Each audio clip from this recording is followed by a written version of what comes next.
Hey everybody, how's it going? This is Rob Turley, co-founder, co-CEO at White Rabbit Intel, although that doesn't matter because you're listening to the podcast for actual value, not for me to advertise about anything, because who the fuck likes that anyway? No one. Anyway, I've got an awesome dude with me right here. His name is Matthew Binder.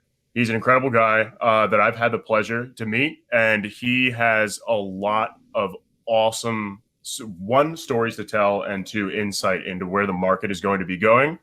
I happen to agree with a lot that he has to say, but I also disagree with some of it as well. So I think this is going to be a pretty interesting one moving forward. So Matt, please.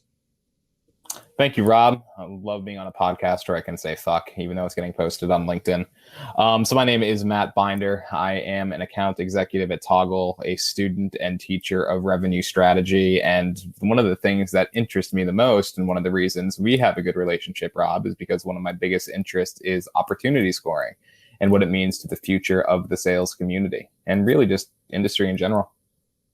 Yeah, so opportunity scoring, it's pretty much the name of the game. And a lot of the technologies that are out there that say that they score leads or score opportunities are unfortunately absolute bullshit.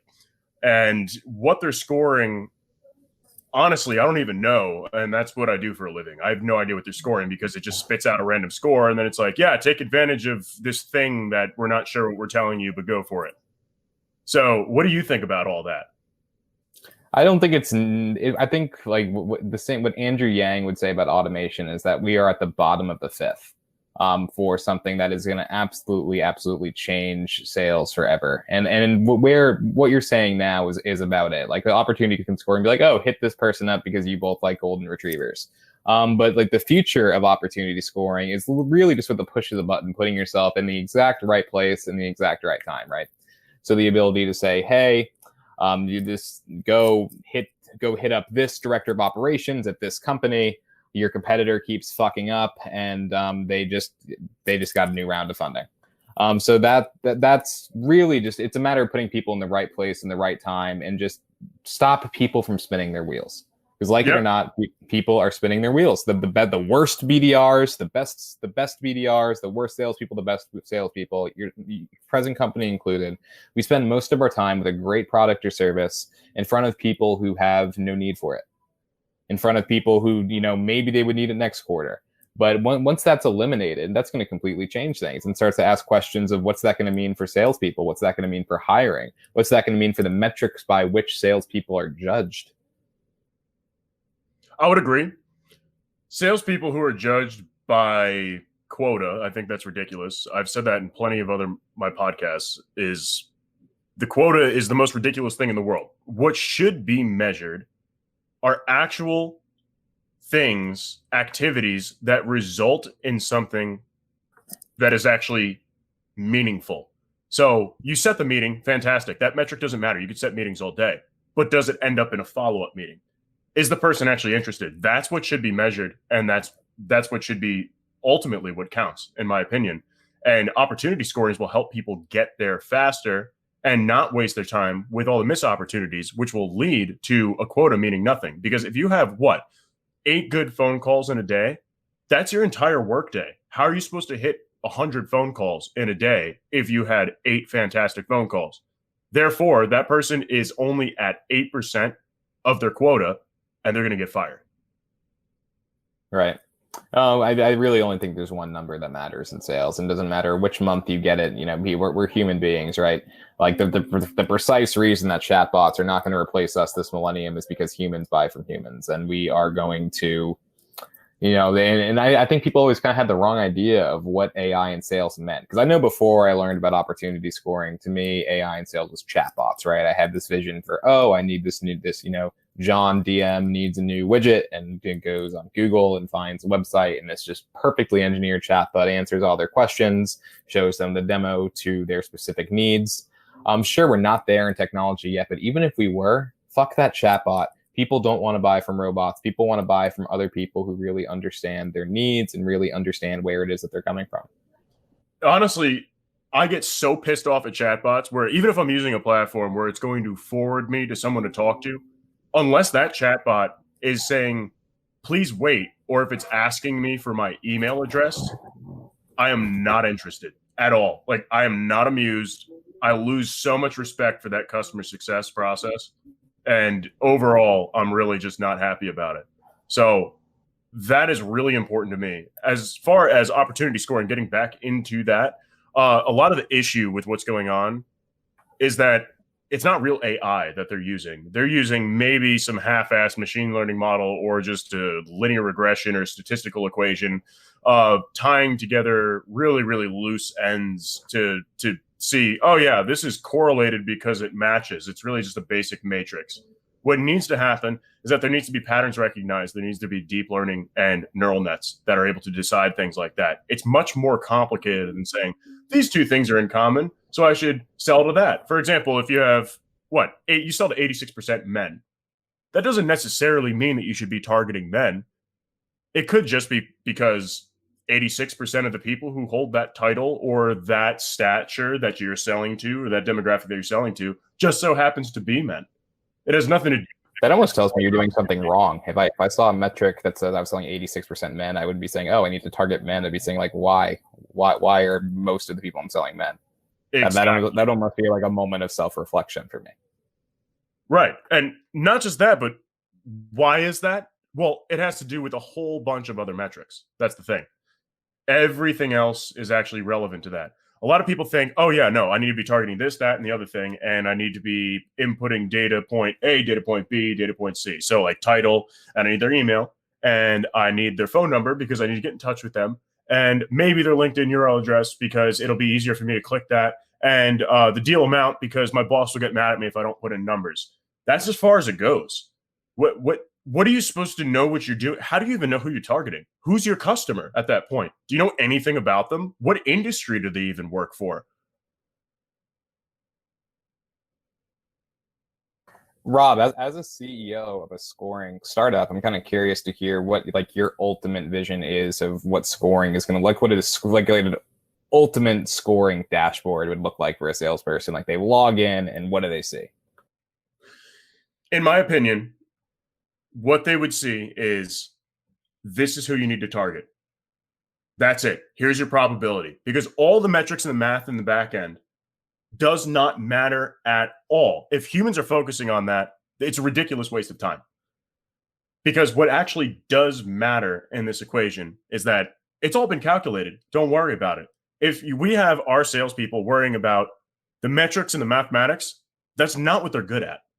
Humans in general are not good at that. The people who are good at it are gifted and unlike many because math is not what people are good at. We've been evolving over tens of thousands of years to ignore fucking information. No, 100%. So you would literally just see it as just a hit up this person, but lacking the context of why. Just this is the person you need to hit up right now. What's sort of the reasoning behind that? What's some of the call it the boxes that would have to be checked for that person to be a perfect fit? The boxes that would be checked are determined by the AI because it's way beyond how we can ever think. Ever. There's no way that we can actually devise that equation. Why do you think we've been doing assumptive sales for hundreds of years? Hundreds. Since the sale existed, since people started selling things, it's just making an assumption, oh, I think this person needs this or they asked me for it. What about all of the rest? How is location data affecting the rest of the company? How is the title that I'm logging or the industry that they're in? If I'm even finding out that information, how is it affecting the rest of the company? Well, if you're not logging it, you're inhibiting growth. The more data you have, the better. Whether the data is relevant or not, it is not up to us humans to devise that because we were not built to devise that. There's no way we can decide that ourselves. It needs to be looked at in trillions of different outcome patterns, seeing where the path of the greatest success is going to be, and that can be figured out by the machine learning. Although it is good in a lot of ways to show people, this is what you're seeing from all your successes. Just see these metrics. Like it's good to see a dashboard of understanding where your wins come from and what it's all about so you can get a better idea of how to prospect. But in the end, if it's a scoring methodology, and the salesperson is going to be looking directly at, okay, who do I need to contact and why? The why does not matter. It's not about the why. The how doesn't matter either. I literally preach that the how is irrelevant. The how is a delta. It's always changing. Always. Just like the market. It's always changing. Why does the how matter to you? Because as soon as a human or just any individual thinks that they figured out the how, that's when everything starts falling apart, because that how in that current state, frozen in time, is always how from that point on until the day they die. Most people. And I know that's very opinionated, but people are resistant to change by nature. What do you think about that? I agree with a lot of what you said. I'm trying just to think of it more in like everyday terms. Like one like when I'm giving any sort of example, I like to use like e-documents, like DocuSign or PandaDoc, because that's a piece of software that can be used by anyone. Whether you're a sole proprietor, freelancer, you're the CEO of Nestle, you need that. So how would it look for that person? Like, say, a DocuSign rep logs into their CRM there, and then their scoring technology says, go hit up John Doe at Acme, and then just based on just, hey, I'm calling on behalf of DocuSign. Here's what we do. So that your vision for that technology is just completely on the back end, unbeknownst to that AE or SDR. That person needs e-documents right now. Yeah. Well, my question is, how many salespeople actually care why? I mean, do they? I guess it depends what you mean by care. Like, Actually care, like really care, like care once I like shut my laptop off. Yeah, I mean care in general, where it's you need to sell because you make a commission. Fantastic, money's the motivator. I'm talking about, do you actually care? I don't like care like the same way I care about my parents, but I care in the same way that I want to solve a problem for my customer. And I like to have framework. I like to say, hey, I figured this is I know this is a problem you're having. Instead of just saying, hey, I'm here, this is what I have. I'd prefer to say, hey, this is a problem I know you're having. I'm here to help. Right. And if your approach right off the bat, it doesn't matter about the why. What if you contacted them and they go, oh my God, you're exactly what I was looking for. I was going to reach out to somebody and I was doing research on all this in the first place, and my company needs this, rather than trying to figure out why. You already know the why. The why is that they need what you have. Is your logic almost that like that's almost like too much information, like where it could cause the salesperson to drop the ball and to be like over presumptuous? Right. The more data there is, the better. But for people, the more data there is, the worse, because they'll start focusing on things that are not actually relevant. Okay. And to be optional, though, can to be like hey, hit this person up. We as a company suggest that you don't look at why, but if you absolutely must know, it's because blank. Right. I agree with that. But also, like, the personal identifiable information. I mean, we're in a world of big data. It's really invasive in a lot of ways. That data should be processed, but it should not be looked at. You don't want to hit someone up and be like, hey, you go to the Miami Heat game every Wednesday.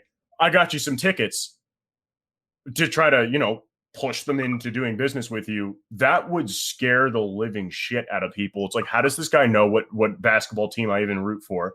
How does this guy know that I go to the game every Wednesday with my family? And why does he know that I have a Ford truck? That seems like B2C. That's like I think there's I think there's like a difference in ethics in using data to sell B2C, like calling somebody on like their personal phone saying, "Oh, you're at the mall right now. Don't go into that store. Just buy from me. It's better and it's cheaper." That's shady as heck. But saying like, hey, here's a problem that your company is clearly having, and here's something that's wasting your time and that's like stretching your resources too thin. Here's how I can help. I'm aware of your problem. I don't think B2B really cares how you found out about their problem. I don't think B2B really cares how you get in touch with them if you're actually coming in. Like if I'm coming in and say, hey, my name is Matt, what keeps you up at night?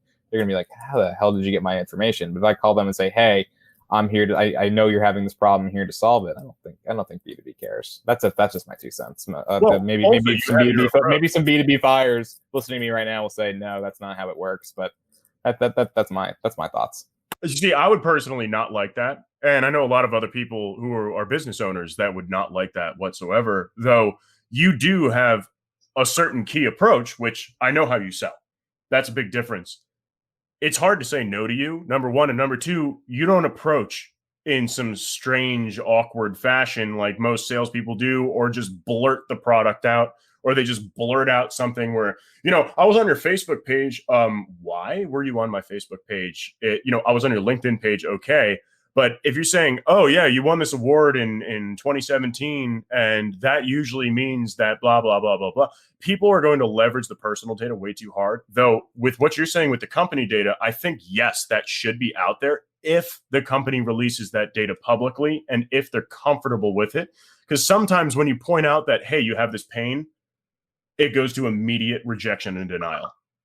I see what you're saying now. So it's almost like the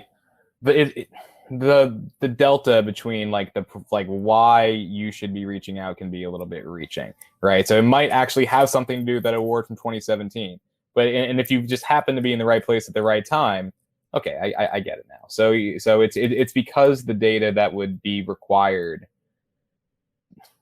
in order for this to make sense sometimes would be more than you would want someone to know about you.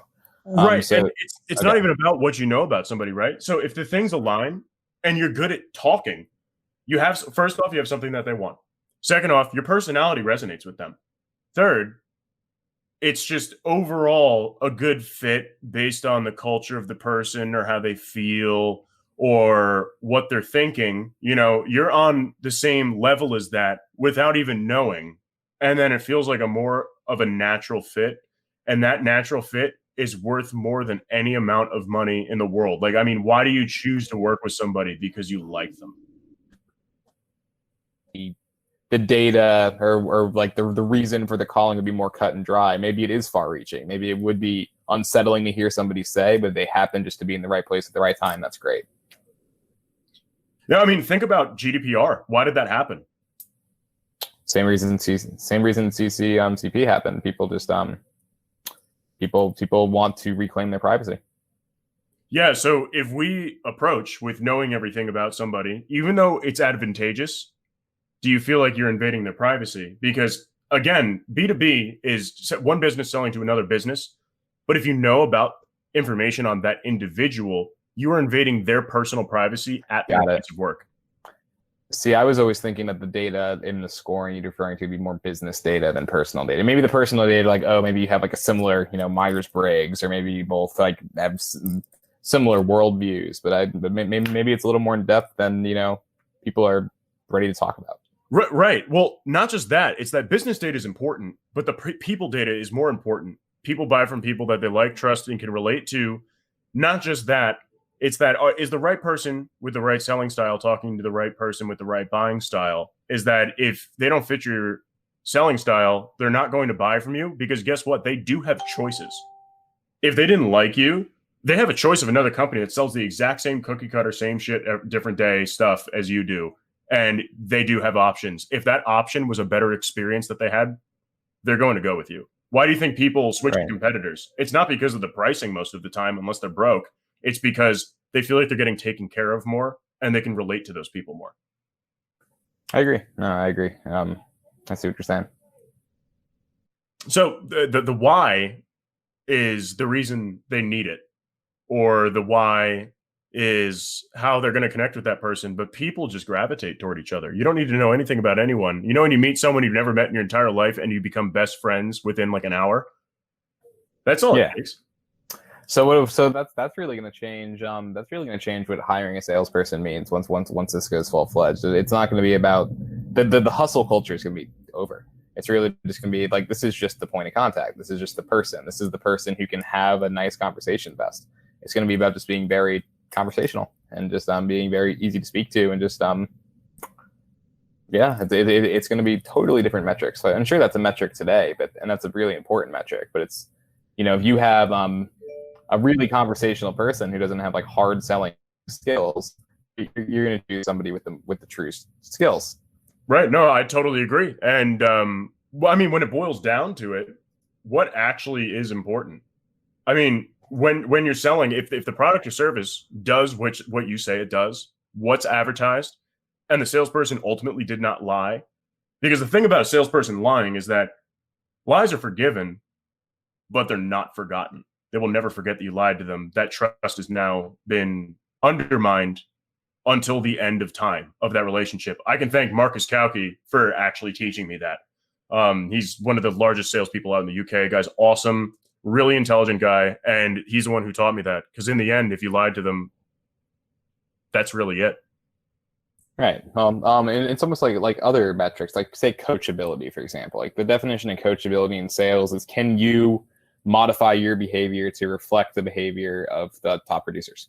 That's going to be less of a thing. It's going to be less. It's going to be more just about, just can you be an authentic version of yourself and best reflect the metrics by which you're being compared to people.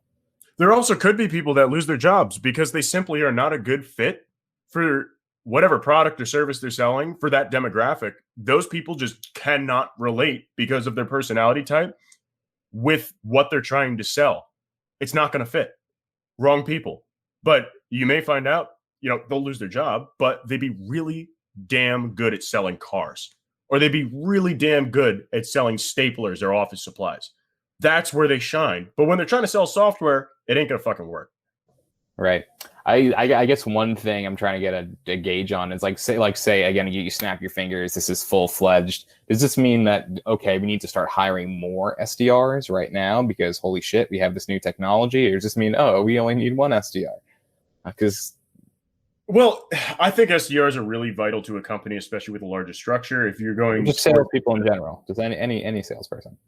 So absolutely. I think that it will actually peak, level out, and then drop after time, because once business is done efficiently enough, why do you need to sell it? Right. But then salaries will skyrocket. But think about it this way. Rather than people trying to sell to each other and then, fight each other and everything, it's really primal, It's not about the primal aspect of it. It's just that there's going to be a maximum potential of who can sell to who and why they do business with each other.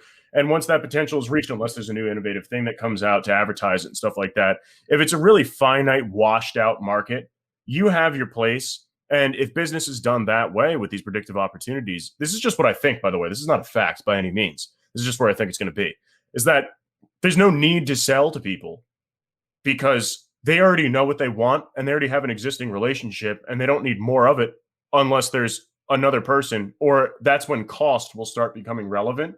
Though, since people are doing such efficient business, all businesses are flourishing because they're working together as a network. All the bad ones, or the ones that are just meaningless, will actually just drop off and die. So it's pretty much Darwinism for business. And once that's met, people will get paid more for doing their job because their salary will go up because the same amount of people are working and businesses are more profitable. So that will trickle down. I know, the terrible Republican trickle down theory. It doesn't work for governments, but it does work for businesses. I have a pretty clear vision of how it's going to look in software, but the one thing that I struggled to see is like very, very saturated industries, like where companies are more alike than they are different. Like I spent a year at a 3PL, like a third party logistics company called Priority One. Great company, great people. But the folks, that the brokers at a 3PL call, they, ABC Logistics, 123 Logistics, like Alpha, Beta, Gamma, Delta Logistics, call them every day. And then there are good 3PLs versus bad 3PLs, but like the main players are more alike than they are different. They're competing for pennies on the dollar to get a cheaper quote, and people are overwhelmed by their calls. What do you think that scoring is going to mean for them, when really it's like a lot of similar people with a similar offering? Like how are buyers going to be able to navigate that? Well, once something, whatever it may be, becomes commoditized enough, that's when stuff starts to get weird. It's not going to follow the norm of how people function. It's going to follow the norm of how math functions. Even though people can be kind of equated to a couple differential equations, every choice you've ever made in your life can pretty much be devised in differential equation, couple regression models. It's pretty simple, though. When it becomes commoditized like that, it does become about the money because there's no people left in the equation. It's just, this is necessary, this is what gets done, and this is how much it costs, and that's that. As long as they can get the job done, that's when the product or the service starts becoming more relevant, because it's about that level of efficiency. Am I getting what I'm paying for? Are they delivering as much as I asked for and paid for? And what can I buy for it? And what level of quality is it? And I could see how you're saying that a lot with the procurement, distribution, and logistics markets. It's all about that, though. I did interview advertising, not even just logistics, it's any company where there's a lot of them and they really are more similar than they are different. All Right. So be different. It's dare to be different. My company's really different because we're in your face saying everything everybody's thinking, but is afraid to say in business. That's part of what makes us different. And Jay, that I interviewed in the last episode before this, he's a really awesome guy. He works in logistics. He's a VP of sales over there. Incredible company, incredible guy. They're doing better than ever before, not just because of COVID, because everybody's ordering stuff and they need it shipped everywhere. He has always been doing better because the salespeople act as account managers too. And what they do, they even go over quarterly reports with their customer to see where they can save money. They're actually trying to help them, not just give them something. And I think that'll be a differentiating factor is that relationship that's built. Are you still trying to help them or just rob them blind or just be a necessary evil? You know, what are you trying to accomplish?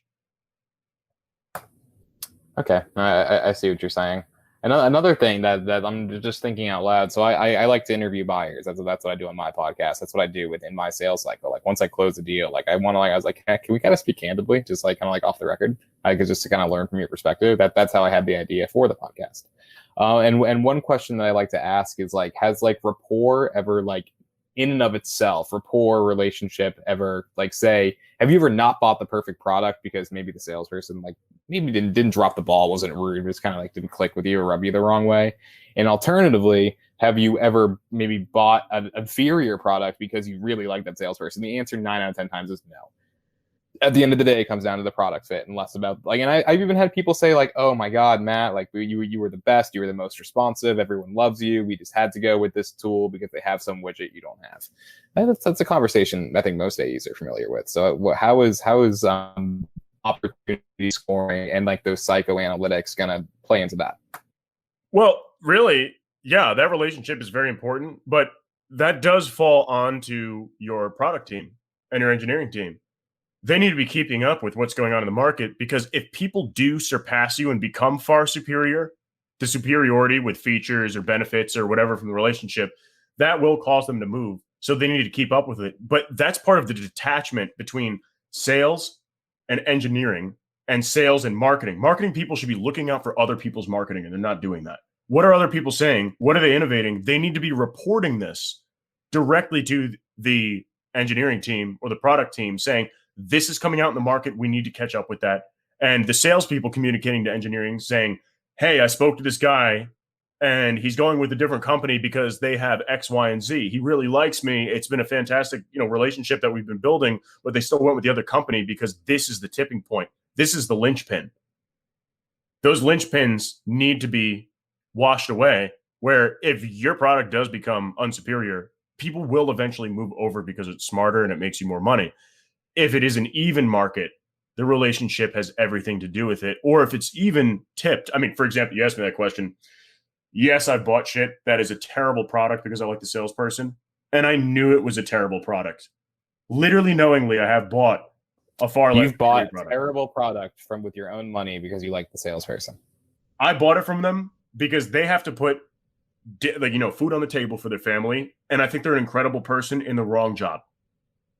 That's really nice. I have a tremendous amount of admiration for that, but you do have to realize that's highly unusual. Well, yeah, I mean, I'm a pretty unusual guy. I don't think the way that people think in networks. I don't believe in a lot of the things that people say are finite or definite. And I don't actually have a set grouping of morals or beliefs because you are just limiting yourself from thinking further than that. And it's the innate ability to be able to see things from a million different directions and understand why other people think that the way that they do. Oh, no, most people are too binary to even consider something like that. Right. And everything I'm saying is quite literally an opinion, but there's a lot of data to back up a lot of my opinions. But even still, it can be proven wrong. Like I mentioned to you earlier today, absolute zero. That's 0 degrees Kelvin. That was as cold as anything can get ever in the history of all things that has to do with physics. 2016, late that summer, they discovered that they were able to get to -4 degrees Kelvin and discovered a whole new state of matter, a supersolid. So that definite, where that's the absolute, nothing else can happen because it's impossible. Guess what? -4 degrees Kelvin. How much further can you go? I guess you can get colder when you're like prospecting during the holidays on the phone. That is colder than -4 degrees Kelvin. That's what I'm saying. There's That's absolutely my no prospecting definition of joke. the world. None. What do you think? So I want to know what you think about the whole SDR thing that you asked about me. Do we need more? What's your idea behind that? What do you think? I think it's going to mean less salespeople. Really, I think it's going to be. I think it's going to mean a redistribution of verbally articulate people into the market doing other things. Because so many salespeople are order takers. So many salespeople are just buy the book, read the script, send the template, update the CRM, do the demo as you were taught to do the demo. And I don't think there's going to be a place for those people after this. Well, they shouldn't be selling. They're just filling an office chair. Right. And, call it for the greater good or not. But I think once this technology is fully realized, that there's going to be less salespeople, and there's going to be less salespeople who are measured completely differently, that are hired completely differently. I don't think there's going to be such thing as quota. I just need a person who, can chop it up with a lot of people. I need a person who can really be themselves. And, if you test by these metrics, you need to be somebody who can really be consistent in filling that role. Because if I test that I'm this way and I can't be consistent in that, then that data is not going to add up. Then it's going to be sending me the wrong direction as far as the psychoanalytic side of it. Yeah, because who the hell even knows who you're selling to if you're playing a numbers game? It is a numbers game. You can argue that, it's math. Everything is math. Everything is made of math. For example, everything's made of atoms. Atoms are made of what? Quarks. Quarks are just waves, and then it's all just broken down into mathematics. Sure. But the thing is that math cannot have a consciousness, and you still have that emotional response. That emotional response is extremely powerful. Emotion is the opposite of logic. People make decisions based off of emotion. Mm-hmm. Well, TLDR, it's really good news for empathetic salespeople. It's really good news for good salespeople, and it's really bad news for shitty salespeople. They're going to get the boot once this technology is fully realized. Where do you think that they need to go? I personally think that they need to be repurposed because they'd be better at something else. It's not their calling. A lot of people went into sales because they just gave up. I think there's someone that I would consider shitty salespeople probably make more money than I do. They work at a more established company than I do. They're better connected than I do, have more of a following than I do, but they just go by the book. They don't have any of their own unique value to bring to the table. They don't change the sales organizations, they join. Like those, like if your sales organization hasn't learned anything from you being there, then what the fuck are you doing? You're taking orders, you're doing the same thing every day, you're waking up with a process, and that's not what sales is about. You need to be in something more process and systems oriented. And I guess if you're asking, then where are they all going to go? I have no idea. Like, where are all the truck drivers going to go once Tesla or Nikola take off with the first completely self-driving trucks? Yeah. I have no idea. It's going to be like, it's like within the Industrial Revolution. Where are all the farmers going to go? Like it remains to be seen. I don't know. Well, it's the answer is I don't know. Change, and people will go, "Oh, I was a truck driver, so I'm always going to be a truck driver." It's about re-specializing. And it's about teaching yourself new skills and coaching yourself every day. That's something that I tell people to do all the time. It is so important to teach yourself new things, whether you think you need to know it or not. If it's something you can learn it, because it may be useful later. And not just that, do you want to be good at one thing, or do you want to be good at multiple things? And the only thing stopping people from learning something new is themselves. They simply just don't want to learn something new because I've been this way forever, and this is the way that I'm going to be until the day that I die. And this is what I do. All I do is drive trucks, and that's all I want to do. Well, it's not about what you want ever. I don't know when people are going to realize that. You can want all you want, which is a good thing because it drives you to achieve. Fantastic, very useful. But if all you want is to settle, you really do have nothing. Right. Yeah. I think the most telling question on that front is like asking people what they would do with X amount of money and see what they said. Or like, are they going to use it to create more wealth? Are they going to use it to do nothing? Or are they going to I'll buy a condo and I don't know, maybe open up a dispensary? It's like, what do you want? Yeah. I mean, you ever wonder why the people who win the lottery are broke within 2 years? Completely dead broke. They don't know how to manage their money, and they overdo it. They don't just overdo it. They've never had money, so all they do is blow it because that's all they've never done before. So they're getting all of that endorphin release from it, and then next thing they know, they have nothing and they're back to where they started, and they don't even care because guess what? They were there the whole time anyway. It's ridiculous. What if they took even half of it? Not even half, like a tenth, 10% of it, and they put it into an investment account that would accrue 15% interest a year. They can live off of that money the way that they were living before times 10 for 50 years. Easily. Their whole lifetime, most often than not. The more money you have, the more interest it'll accrue because you can put it in more strategic places. But that's part of like the whole thing right there. So I want to ask you, what would you do with $50 million if you had it?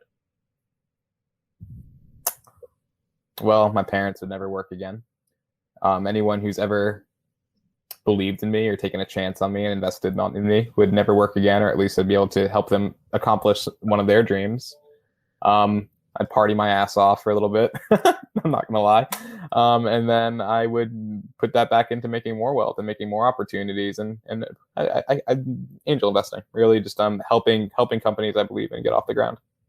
I don't think you'd be able to do that with $50 million. It's not a lot of money. Like how many people between your parents never working again or don't have to worry again, and how many people have helped you throughout your life?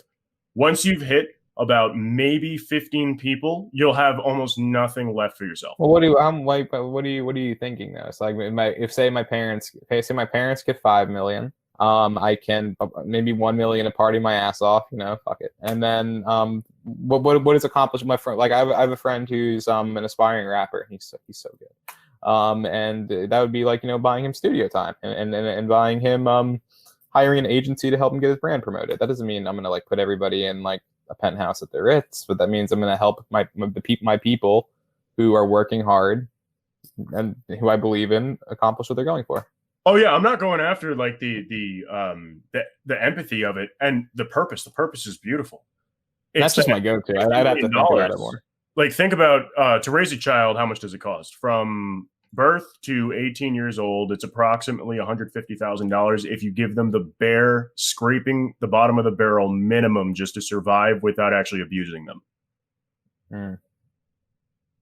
That's just the child. And then when you're talking about rent, you're talking about cars, you're talking about everything. And then since they just got a lump sum of cash, what's going to happen is that they're going to become dependent on you. They're going to spend a lot of money, then ask you for more because everybody wants more. So you should get yourself more before you give it to them. And if you give it to them, you give it to them in pieces. You pay the rent and that's it. Next time I run into $50 million, I'll hit you up for some advice because I'd obviously be doing it. Now, that is true. It's like every story ever told, like someone comes up really quickly or somebody runs into a lot of money and then they feel like, by year 2, they don't have any friends. Because suddenly they're a commodity. Suddenly you can't just like shoot the shit with your friends at the bar anymore, and it's like all about like, oh, how can I get some of that? Like it's exactly. So if I were to get $50 million out of nowhere, I guess I'll change my mind. I guess I wouldn't tell anyone, honestly, because like the way I am, I don't think I'd buy new clothes. I don't think I would buy new clothes. I don't think anyone would. I don't think like people talking to me or people the people I know would even really, except the people I'm like the closest to. Like obviously I'd have to tell someone. But like I think the people I'm closest to wouldn't even be able to tell with the exception of the people I'm closest to, I don't think anyone would be able to tell the difference with me personally. That is a much better answer in my opinion. But if I were to get $50 million out of nowhere, what I would do is that I would not tell a soul. What I would tell people is that I just got $1 million and it's really awesome. And they wouldn't leech to me. What I would do is invest that money very strategically. The interest from that money, I would take care of my friends and family in ways that they wouldn't even understand. Is that, oh, why is my rent paid? It's all anonymous. They don't know why it's happening around them, but it will enable them to do more because they feel like they're doing something right. It gives them that idea that, wow, I must have done something right where, someone is paying my rent. I don't even know who it is. And the best way to help people, as you know, is that if they don't know that you helped them at all. And so that turns full circle. That whole mindset. That's hard for people to do because like one of the endorphin rush you get from helping people is being recognized for it. But that takes a really good person to do. That takes a really good person to do something like that, to make that big of an investment in somebody and not seek any recognition, even not even from the public, but even from the person. Like right. That's powerful. If you're looking for gratitude or recognition, you're doing it for the wrong reason. It wasn't for that person; it was for you. Exactly, and I think that, I mean, like we're all human to an extent. And I think, I mean, maybe I'm a prick, but like I can't help but think that, like, to some extent, that's why a lot of people make big charitable donations, or why people do, especially on LinkedIn. Like, oh, you can't see somebody can't fucking help an old lady across the street without posting it on LinkedIn. Like, it's yeah, they want the recognition, and they make some shit up about their kid said. You know why people make massive donations? Because they feel guilty about the way that they live their life, or they feel like they need to give back to somebody because they've been hoarding too much shit for too long. So it's an issue. It's a paradigm saying, oh my God, I need to help people in some way and make it public, because if I don't, people think that I'm some psychotic rich person. All I do is hoard money and screw people over. That's what's going on in their head. Why do you think I brought up where would you give the money and why would you give the money, and bringing up helping people? The best way to do so is to not even be recognized for it. They don't even know that you were there. They think they did it themselves. I'm guessing it ties back to scoring somehow. I'm trying to figure out what the connection is. You don't need to know the how or the why. All it is that if it's a good fit, it's a good fit. It's natural, and it gives you that endorphin rush that, oh my God, this person's so fantastic, instead of encroaching on who they are. That's a good way to wrap up the podcast. That ties everything we talked about together. Absolutely. So, yep. No, we're out of time though, unfortunately. But Matt, it was great to have you, and thank you for coming. So this is Down the Rabbit Hole podcast with Rob Turley, co-founder, co-CEO of White Rabbit Intel. And if you don't mind, follow these hashtags: hashtag Follow the White Rabbit, hashtag DTRH podcast. And Matt, thank you again for coming. Thanks so much for having me, man. Cheers. If you enjoyed this episode, follow Down the Rabbit Hole podcast for new episodes weekly on Podbean, Spotify, Apple Podcasts, Google Podcasts, Amazon Music, Pandora, and YouTube. If you'd like to apply to be featured on the podcast or recommend a featured guest, please feel free to email us at theteam@whiterabbitintel.com.